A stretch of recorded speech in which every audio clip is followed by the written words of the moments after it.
मैं हूं स्वाति रायना और तेज की इस खास पेशकश में आपका स्वागत है। जब कोई घटना होती है तो वो खबर बनती है, जब कोई हादसा होता है तो सुर्खियां बनती है, लेकिन जब वक्त का गुबार थमता है तो धूल में सब गुम हो जाता है। हादसे, घटनाएं, मुद्दे, यहां तक कि एक मंत्री की हत्या तक भुला दी जाती है। लेकिन अब ऐसा नहीं होगा। वक्त की धूल को साफ करके हम लाए हैं एक मिनिस्टर की मर्डर मिस्ट्री, जो आजाद हिंदुस्तान का सबसे बड़ा राज है। 38 साल में इस सनसनीखेज हत्याकांड को भुला दिया गया है, लेकिन कोई नहीं भूलता है तो है हम, क्योंकि हम भूलते नहीं।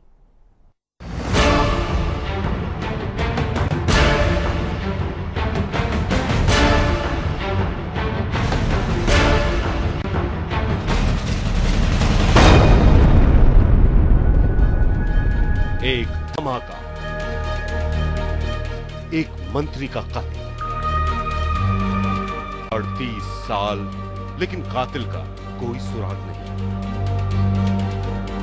ये आजाद हिंदुस्तान की सबसे बड़ी मिस्ट्री, एक ऐसा राज जो आज भी वक्त की धूल में कहीं दफन पड़ा है। ये कत्ल था देश के कद्दावर नेता ललित नारायण मिश्रा का।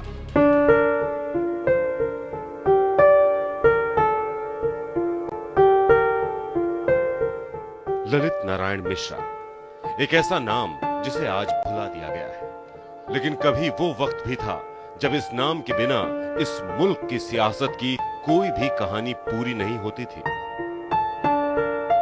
वो 70 के दशक की शुरुआत थी। एल एन मिश्रा देश के रेल मंत्री थे, प्रधानमंत्री इंदिरा गांधी के सबसे खास नेता। कहते हैं उस दौर में ललित बाबू के बिना इस मुल्क की सियासत में पत्ता तक नहीं हिलता था।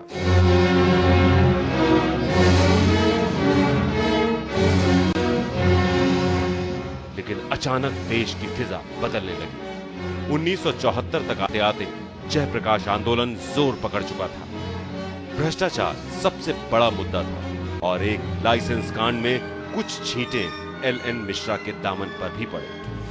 कहते हैं यहीं से इंदिरा गांधी और मिश्रा के रिश्तों में कुछ दूरियां आ गई थी। इंदिरा उन्हें वापस बिहार भेजना चाह रही थी और ललित बाबू इसके लिए तैयार नहीं थे। वहां कंट्रोवर्सी बहुत हो चुका था, लाइसेंस कांड है, और लोकसभा में बहुत परेशानियां हो रही थी उन दिनों में। तो इंदिरा जी खानी जरूर हो रही थी कि एल मिश्रा जी को बिहार में चीफ मिनिस्टर बना कुछ दिनों को भेजा जाए। एक बात उसमें उठ रही थी, वो ललित बाबू ये नहीं चाहते थे कि जो दिल्ली से हैं, लेकिन चूंकि इंदिरा जी चाहती तो यहाँ आ भी सकते थे वो। तो ये एक डिस्प्यूट या डिफरेंसेस की बात नहीं, उसमें कुछ उठ रही थी इस मामले में कुछ लोगों में, क्योंकि वे बिहार में ही नहीं पूरे राष्ट्रीय फलक पर उनकी एक अलग पहचान बन चुकी थी और संभव था कि राजनीतिक प्रतिस्पर्धा रखने वाले बहुत सारे नेताओं की तरह हुए की तुलना में वे कांटे की तरह चुभ रहे थे।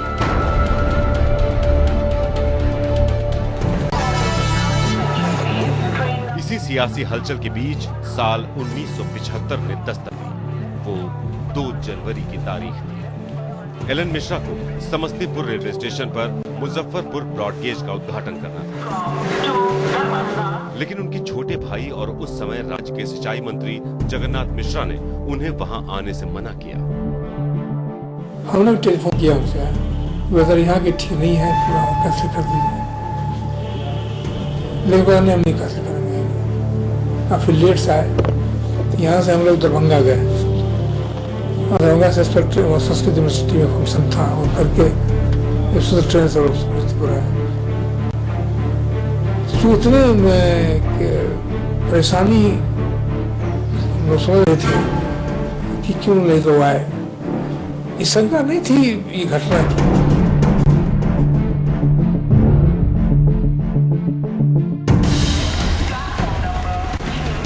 लेकिन मौत अपना जाल बिछा चुकी थी। 2 जनवरी की शाम ललित बाबू स्पेशल ट्रेन से समस्तीपुर रेलवे स्टेशन पहुंच गए। उनका जलवा ही कुछ ऐसा था कि छोटे से प्लेटफॉर्म पर हजारों लोगों की भीड़ जमा हो गई। अब प्लेटफॉर्म पर ही रेल मंत्री एल एन मिश्रा की सभा हो रही थी। किसी को कोई शंका नहीं थी सिवाय एक शख्स को छोड़कर।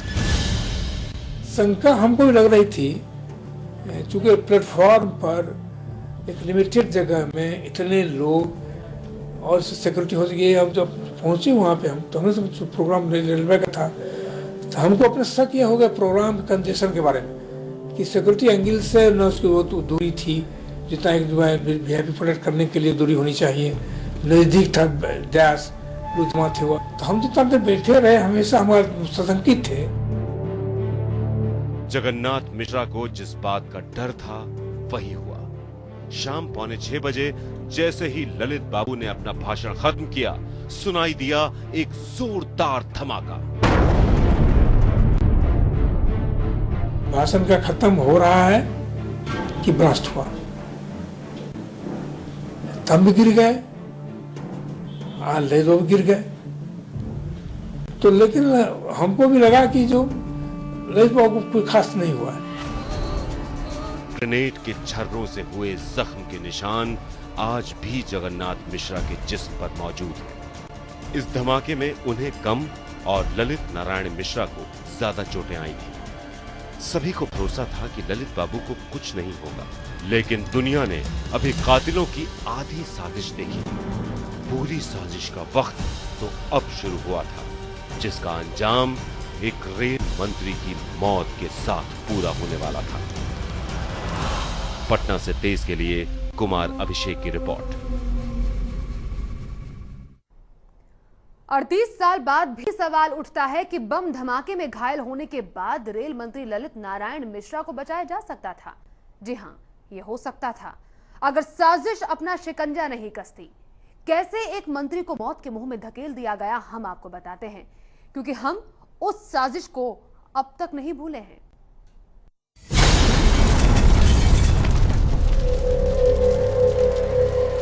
धमाके के बाद एलन मिश्रा इतने घायल नहीं थे कि उनकी जान को कोई खतरा हो। हां, जगन्नाथ मिश्रा को कुछ ज्यादा चोटें आई थी। इसी अफरा तफरी के बीच शाम के 6 बज चुके थे। ललित बाबू और जगन्नाथ मिश्रा को स्पेशल ट्रेन में बिठा दिया गया, लेकिन समय गुजरता जा रहा था और ट्रेन अभी तक समस्तीपुर स्टेशन से 1 इंच भी आगे नहीं बढ़ी थी।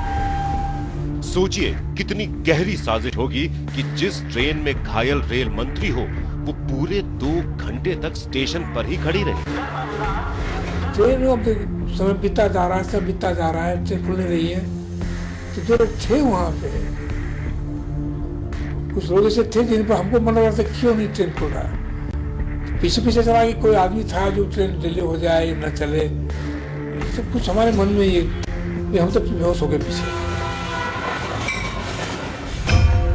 रात 8 बजे पूरे 2 घंटे तक स्टेशन पर खड़ी रहने के बाद ट्रेन अब रवाना हुई, लेकिन साजिश भी साथ साथ चल रही थी। ट्रेन को दरभंगा जाना चाहिए था, लेकिन उसे पटना के करीब दानापुर के लिए रवाना कर दिया गया। समस्तीपुर से दरभंगा सिर्फ 37 किलोमीटर दूर है, जहां ट्रेन से महज 50 मिनट में पहुंचा जा सकता था। लेकिन मिश्रा की ट्रेन को दानापुर की तरफ मोड़ दिया गया, जो समस्तीपुर से 171 किलोमीटर दूर है और ट्रेन से वहां पहुंचने में 3 घंटे और 10 मिनट का समय लगता है। ये साजिश बेहद खतरनाक साबित हुई। दरभंगा नहीं जाके पटना लाया जाए, मुझे लगता है ये जो स्पॉट पर लोग गए होंगे, जो हमारी फैमिली को समझित रहोगे, नहीं लगता है आदमी सब पैसा लिया होगा, चाहे मुख्यमंत्री पूछ के लिए होंगे, किस पैसा लिए होंगे। दरभंगा नहीं जाके पटना लाना ये बहुत खतरनाक हो गया। पटना का कोई अच्छे डॉक्टर भी आ सकते थे वहाँ पे, उस 8 घंटे में दिल्ली से भी लोग आ सकते थे, या फिर इनको कहीं और ले जा सकता था, वो सब नहीं किया गया। इतना सब होने के बाद भी एलन मिश्रा पूरी तरह होश में थे। वो चल पा रहे थे। उन्हें अपने से ज्यादा अपने छोटे भाई जगन्नाथ मिश्रा की चिंता थी। जब ट्रेन में आए तो कुछ होश में थे, ठीक में थे, मेरे में देखने के लिए आए, दूसरे बेड पर थे, वो देखने गए, फिर रूम में गए, लेकिन पूरे रास्ते वो मेरी बात पूछते आए। लेकिन ट्रेन को जितना देर लगा आने में बहुत खतरनाक हमें लग रहा था। साजिश कितनी गहरी थी इसका अंदाजा इसी बात से लगाया जा सकता है कि घायल रेल मंत्री को ले जा रही ट्रेन को रास्ते में बार बार रोका जा रहा था। जिस ट्रेन को समस्तीपुर से दानापुर 3 घंटे 10 मिनट में पहुंचना था, वो ट्रेन 6.5 घंटे में दानापुर पहुंची। तो क्या उनको निकट के दानापुर रेलवे अस्पताल पहुंचाने में 6 घंटे का वक्त लग सकता है या लगाया जाना चाहिए, और अगर लगाया गया तो इसके लिए जो जिम्मेदार सरकार है या सरकार के मुलाजिम हैं उनके खिलाफ क्या कार्रवाई हुई, उनके खिलाफ क्या मुकदमा हुआ। आज तक इन सारे पहलुओं को न किसी ने देखा और ये सारे पहलू अब तक अनुत्तरित हैं, और इस मामले में क्या कुछ हो रहा है ये भी समझ से परे। एक मंत्री जिसको 1 बजे बम लगा है, उसको पटना में आने में 7 घंटा 8 घंटा लगते हैं, उसके पीछे किसकी साजिश? हत्या भाई किसने करवाई, ये काम मेरा नहीं है। ये काम एजेंसीज को देखना है कि हत्या किसने करवाई, वो उस पर इंक्वायरी करें। लेकिन इस इंक्वायरी पे उनको भी 37 साल लग गए, तो मेरे ख्याल से इसके पीछे बहुत बड़ा मोटिव है।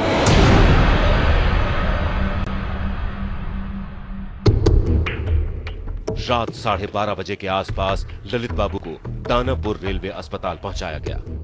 तब तक उनका पूरा परिवार भी वहां पहुंच चुका था। उनके बेटे विजय कुमार मिश्रा को आज तक याद है कि उनके पिता एलन मिश्रा न केवल पूरी तरह होश में थे, बल्कि वो चल फिर भी पा रहे थे। अब बाबू जी पूरा होश में बात कर रहे थे। उन्होंने हमको डांटा कि तुम यहाँ क्या कर रहे हो, जो जगन्नाथ बहुत सीरियस है, जगन्नाथ को देखिए। हम लोग बाबू से बहुत डरते थे, जो बात है लोग चले गए उनके पास में, उनको नहीं लगा कि कुछ उनको है। साजिश रचने वाले ने जैसे घड़ी की सुइयों को अपने बस में कर लिया था। घर वालों का आरोप है कि ललित बाबू का ऑपरेशन जानबूझकर देर से शुरू किया गया, जो उनकी मौत की आखिरी वजह बना। उनको ऑपरेशन थिएटर पर मैनेज किया गया, क्योंकि बेहोश करने के लिए डिले टाइम। अगर मैटर सीरियस है, अब 2-1 दिन तक रात तक रुके रहिएगा, डॉक्टर करोड़ी से बात करते हैं कि वो इस्तीजा दिया जाए कि नहीं दिया जाए, वो तो नहीं है। मृत्यु की घोषणा दानापुर रेलवे हॉस्पिटल में प्रातः 5 AM या 6 AM के बीच में 3 तारीख को उसकी घोषणा हुई। और VPN सिन्हा डॉक्टर ऑपरेशन करने के लिए पटना से बुलाए गए थे। ललित बाबू के परिवार को आज तक शक है कि साजिश में वो डॉक्टर भी शामिल हो सकते हैं जिन्होंने आखिरी वक्त में उनका इलाज किया था। जो डॉक्टर उनका इलाज कर रहे थे यहाँ पे, उनको उनके मरने के बाद क्यों भाई रिवार्ड हुआ उनका? अगम कुआं में उनके लिए एक हॉस्पिटल खोला गया था। अब ये बात अलग है कि हॉस्पिटल नहीं चला, क्यों उनको भाई रिवार्ड किया गया? ये चीजें उस समय का एस्टैब्लिशमेंट, स्टेट का, सेंटर का जो भी था, उनको इस चीज का जवाब देना पड़ेगा। ललित बाबू की मौत अपने पीछे कई बड़े सवाल छोड़ गई थी कि आखिर कौन है कातिल, किसने बनाया प्लान और कौन था मास्टरमाइंड। इन सवालों के जवाब आसानी से मिल सकते थे, लेकिन साजिश का चक्र इस कत्ल के बाद भी चलता रहा। तेज के लिए पटना से कुमार अभिषेक की रिपोर्ट। ललित नारायण मिश्रा की हत्या के बाद पूरे देश में तहलका मच गया। शक की सुई दिल्ली के सियासी गलियारों से लेकर बिहार तक घूम रही थी। सियासत के सफेद पोशों के नाम बार बार सामने आ रहे थे, लेकिन गिरफ्तार किया गया तो कुछ गेरुए वस्त्र सन्यासियों को, जिन पर आज तक मिश्रा की हत्या का आरोप साबित नहीं हुआ है।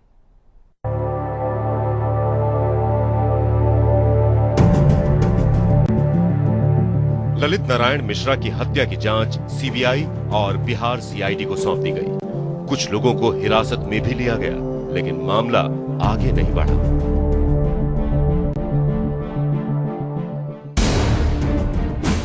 तभी मई 1975 में सीबीआई के हाथ आए दरभंगा में पीडब्ल्यूडी के बर्खास्त हुए क्लर्क मदन मोहन श्रीवास्तव उर्फ विश्वेश्वरानंद, जो कि आनंद मार्ग नाम के धार्मिक संगठन से जुड़े हुए थे। इन्हीं की निशानदेही पर संतोषानंद, सुधेवानंद, विक्रम और सुप्रीम कोर्ट के वकील रंजन द्विवेदी को गिरफ्तार किया गया।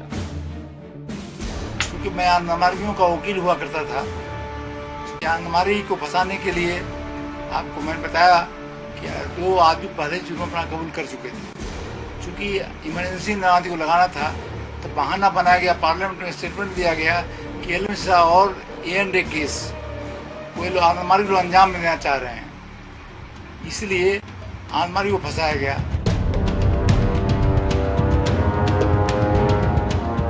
सीबीआई का केस तब और मजबूत हो गया जब पांचों आरोपियों में से विश्वेश्वरानंद और विक्रम सरकारी गवाह बने।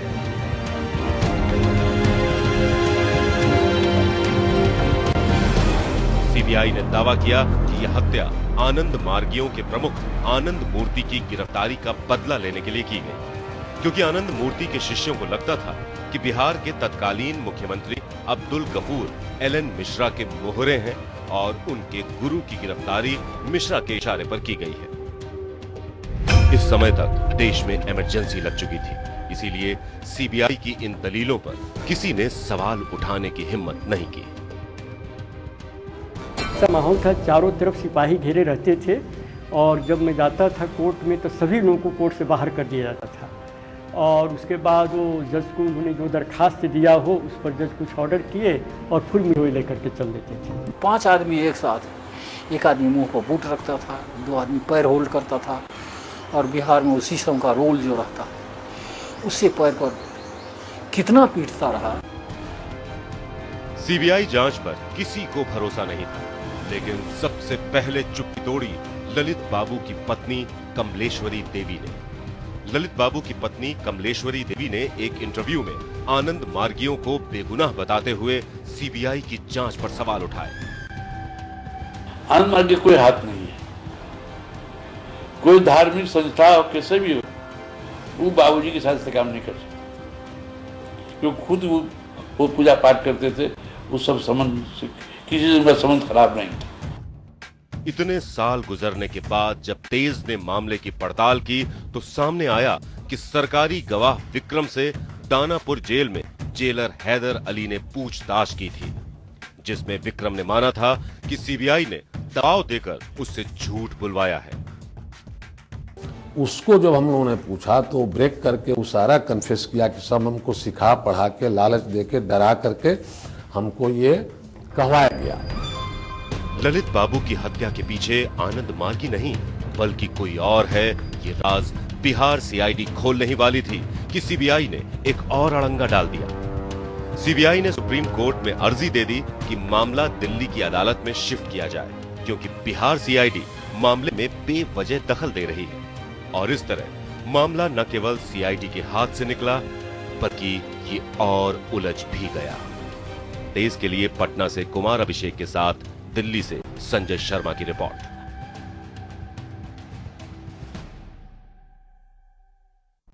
दुनिया अब तक आनंद मार्गियों को ही एलन मिश्रा की हत्या का आरोपी मान रही थी, लेकिन जब तेज ने 38 साल पुराने इस हत्याकांड की पड़ताल की तो कई राज खुलते चले गए।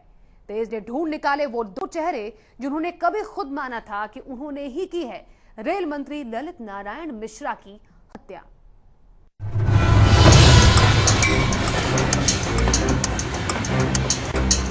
क्या एक कत्ल के पीछे 2 अलग अलग मास्टरमाइंड हो सकते हैं? सुनने में अजीब लगता है, लेकिन एलन मिश्रा हत्याकांड की जांच में यही सामने आया था।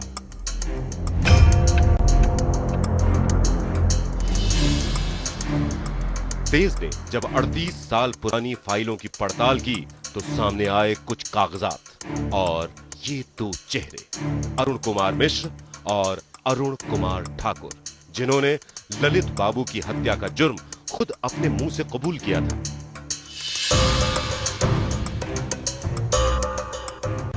तेज के पास वो बयान है जिसमें ठाकुर ने कबूला था कि वो एलन मिश्रा हत्याकांड में शामिल था। 21 फरवरी 1975 को दिया गया ये बयान मजिस्ट्रेट के सामने दर्ज हुआ था, इसलिए इसे नकारा नहीं जा सकता। इस बयान में ठाकुर ने कहा था, 30 दिसंबर 1974 को अरुण कुमार मिश्रा ने मुझे बताया कि ललित बाबू की समस्तीपुर स्टेशन पर होने वाली सभा में बम फेंकना है। इस काम के लिए बॉस झा पैसा देंगे। जब मैंने उनसे पूछा कि ये बॉस झा कौन है, तो उन्होंने कहा कि बॉस झा 2 जनवरी को आएंगे तो वो बॉस से मिलवा देंगे। हालांकि ठाकुर ने बाद में कहा कि उसने ये बयान पुलिस के दबाव में दिया था। भय से पुलिस के दबाव में आकर के लास्ट अंतिम चरण में 22 दिन के बाद यह बोलना पड़ गया जो मैंने ही यह काम किया था। लेकिन पुलिस का ऐसा क्या दबाव था कि आपको बोलना पड़ा? ब्रेन शारीरिक टॉर्चर और ब्रेन को टॉर्चर देना 2 ही काम था। फिर भी सवाल बाकी था कि आखिर ये झा बॉस कौन था। बिहार सीआईडी ने अरुण कुमार मिश्रा से न केवल झा बॉस का नाम उगलवाया बल्कि उसे टेप पर भी रिकॉर्ड किया। मिश्रा आज भी इस बात को मानता है। आपसे समस्तीपुर जेल में या आईबी में जेलर ने पूछताछ की थी रहमान साहब ने आपसे बात की, जो टेप जिसको कि उन्होंने टेप किया। टेप में दर्ज हुई इस बातचीत में मिश्रा ने अपने बॉस झा का असली नाम एमएलसी राम विलास झा बताया था, जो कभी ललित बाबू के काफी खास थे, लेकिन बाद में उनके रिश्तों में खटास आ गई थी। लेकिन जब तेज ने मिश्रा से बात की तो उसने राम विलास झा के साथ साथ एक नाम और बोला, और वो नाम था यशपाल कपूर का, जो इंदिरा गांधी के पूर्व ओएसडी थे। सारी जानकारी था राम विलास झा कि कहां पर क्या होना है। चूंकि एक हफ्ता पहले यशपाल कपूर चले आए थे ललित बाबू के प्रोग्राम से बिफोर, और उन्हीं के देखरेख में वहाँ मंच भी बना था। क्योंकि सीतामढ़ी कांग्रेस ऑफिस का उद्घाटन करने के बहाने वो आ गए थे। मुजफ्फरपुर न्याय प्रांत का मंच जैसे उन्हीं के देखने में बना, और जिस दिन यह घटना घटी थी वो खगड़िया में ठहरे हुए थे। बिहार के पूर्व डीजीपी और समस्तीपुर के तत्कालीन एसपी टीपी ओझा ने भी माना था कि शुरुआती जांच में इंदिरा गांधी के करीबी माने जाने वाले यशपाल कपूर का नाम आया था। अरुण कुमार मिश्रा और अरुण कुमार ठाकुर दो आदमी समस्तीपुर के थे। इनका जुडिशियल कन्फेशन हुआ था। इसमें इन्होंने रामविलास झा और यशपाल कपूर के बारे में कुछ बातें कही थी, जिस सर्कमस्टांसेस से ऐसा लगता था कि उनका कुछ लेना देना इस केस से हो सकता है। लेकिन वो बात पूरी तरह इन्वेस्टिगेट सीबीआई ने की। हम लोगों के यहां से उस समय तक सीबीआई में चला गया। मिश्रा और ठाकुर दो छोटे मोहरे थे। अगर जांच आगे बढ़ती तो कई बड़े चेहरे बेनकाब हो जाते। शायद इसलिए मिश्रा और ठाकुर से जांच शिफ्ट करके आनंद मार्गियों पर शिकंजा कस दिया गया।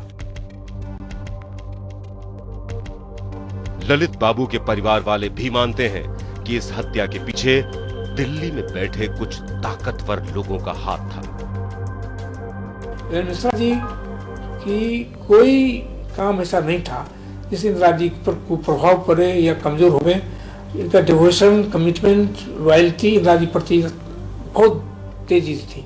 इस इंदिरा गांधी जी इनको एलिमिनेट करना चाहेगी ये कभी नहीं सोच सकता, लेकिन नीचे की कोई लोगों में सोच हो इसको हम नहीं इनकार कर सकते हैं। 38 साल गुजर चुके हैं, लेकिन आज तक इस हत्याकांड के आरोपियों को न तो सजा हुई न वो बरी हो पाए, न खुल पाया ये राज कि कौन था एक मंत्री का कातिल। तेज के लिए पटना से कुमार अभिषेक की रिपोर्ट।